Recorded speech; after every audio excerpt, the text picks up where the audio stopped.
Let's dive into Leetcode problem 2685, count the number of complete components. The problem gives us an undirected graph with vertices, numbered from 0 to n1. We're also given a 2D integer array called, where each element edges, represents an undirected edge between two vertices.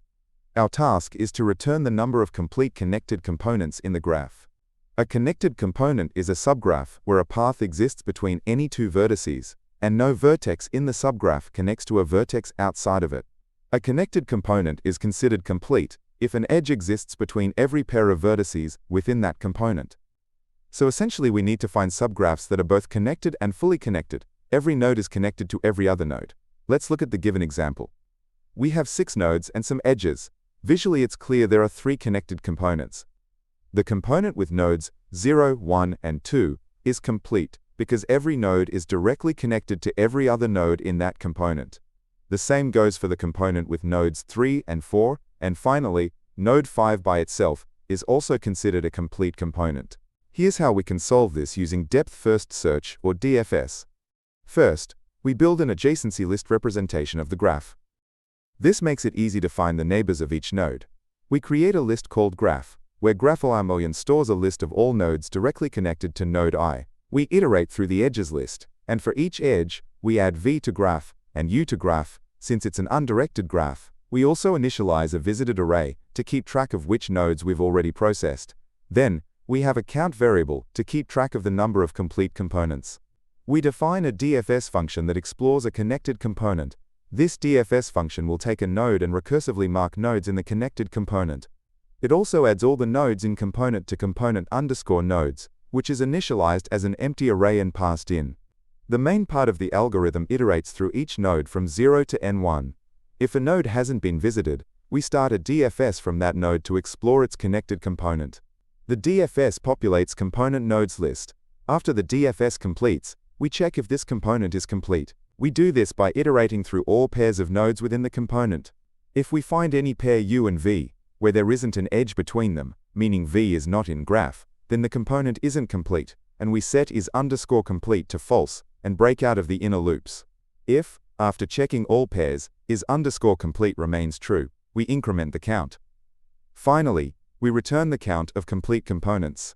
Let's take a closer look at the part of the code that checks for completeness. After the DFS exploration is done for a component, we have a list called component_nodes, containing all the nodes in that component. The number of nodes within that component is stored in the variable num_nodes. We initialize a Boolean variable, is_complete, to true.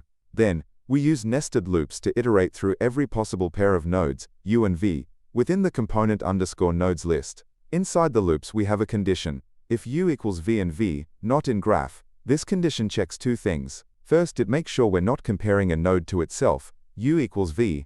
Second, it checks if there's a direct edge between u and versus if v is not in the adjacency list of u, meaning v not in graph, it signifies that an edge is missing, and therefore, the component is not complete.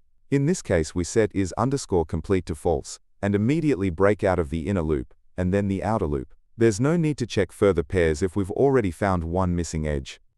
Finally, after the nested loops have finished either by completing all iterations or by breaking early, we check the value of is_complete. If it's still true, it means no missing edges were found, and the component is indeed complete, so we increment count. Let's analyze the time and space complexity of the DFS approach. The time complexity is on plus mn. Here's why. Building the adjacency list takes om time, where is the number of edges, as we iterate through each edge once. The DFS traversal itself takes on time in the worst case, as we might visit each node once. The completeness check within the loop, in the worst-case scenario, iterates through all pairs of nodes within a component. In a graph, a single component could be size n, and therefore comparing all nodes becomes on squared. For the worst case, however, that can happen only once, since it is the full set.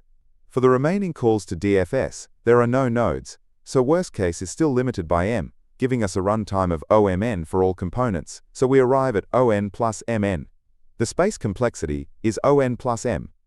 The adjacency list graph takes om space to store the edges. The visited array takes on space. The recursion depth of DFS can go up to on in the worst case. E.g., a skewed tree. So the overall space complexity is ON plus M. Now let's look at a more optimal solution using the disjoint set union, also known as union find, data structure. We initialize parent, rank, edges underscore in underscore component, and nodes underscore in underscore component lists. Parent keeps track of the parent of each node in the union find structure. Initially, each node is its own parent. Rank is used for optimization during the union operation. We'll get to that. Edges underscore in underscore component stores the number of edges within each component, and nodes underscore in underscore component stores the number of nodes. The find function recursively finds the root, representative, of the set that a node belongs to. It also performs path compression, making future find operations faster.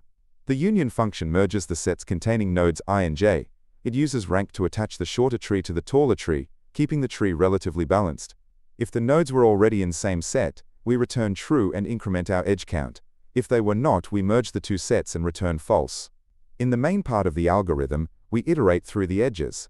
For each edge, v, we call union, straight, v, then we increment the number of edges in the set.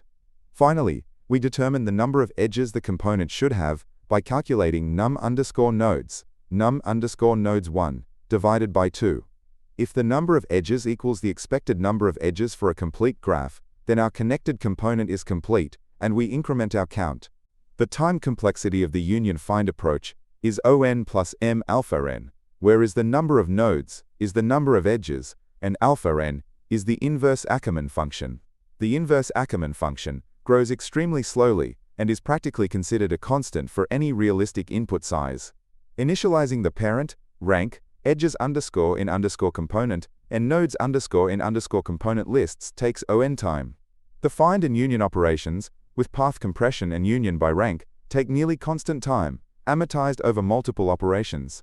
We perform these operations for each edge, resulting in OM alpha n time. The final loop to count complete components takes ON time.